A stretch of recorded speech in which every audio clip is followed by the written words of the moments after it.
اقسم بالله راجل وتستحقها يا ابني، والله العظيم اقسم بالله. يعني مروان عطية النهارده يا جدعان كان عالمي. انا هوريكم فيديو دلوقتي لياسر ابراهيم بخصوص الموضوع ده، بس انا عايزه اتكلم عن مروان عطية شويه.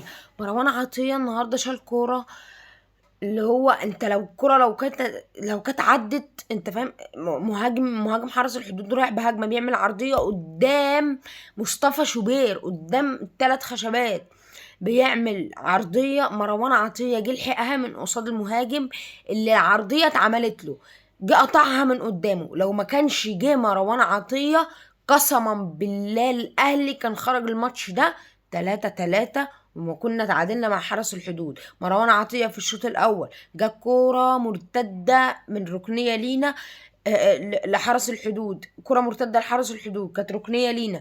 مروان عطية الكرة جاية بتعمل بند عالية يجي 30 متر فوق مروان عطية، وفي 3 جايين وراه جايين عليه، وهو لوحده في نص ملعب الأهلي، وفي 3 جايين وراه تمام من ورا، وهو لوحده والكرة عاملة بند يجي 30 متر فوق. دي عايزة تحكم مش طبيعي. الراجل لف جسمه بوسطه وشال كورة، وداها عند ملعب انبي، ملعب حرس الحدود هناك ناحية الجون بتاعهم. مروان عطية النهاردة عمل كور قسما بالله شابوه وتحية لمروان عطية على اللي قدمته النهاردة يا ابني. تعالى بقى شوف معايا فيديو ياسر ابراهيم.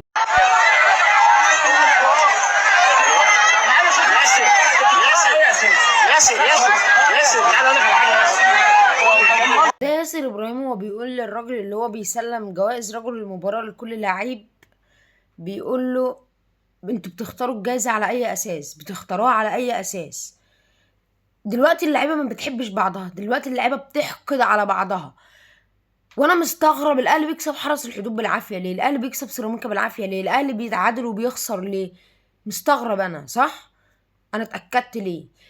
دي مش مشكلة مدرب، مش مشكلة إدارة، دي مشكلة لجنة التخطيط. لجنة التخطيط لازم تتغير في أسرع وقت يا جدعان.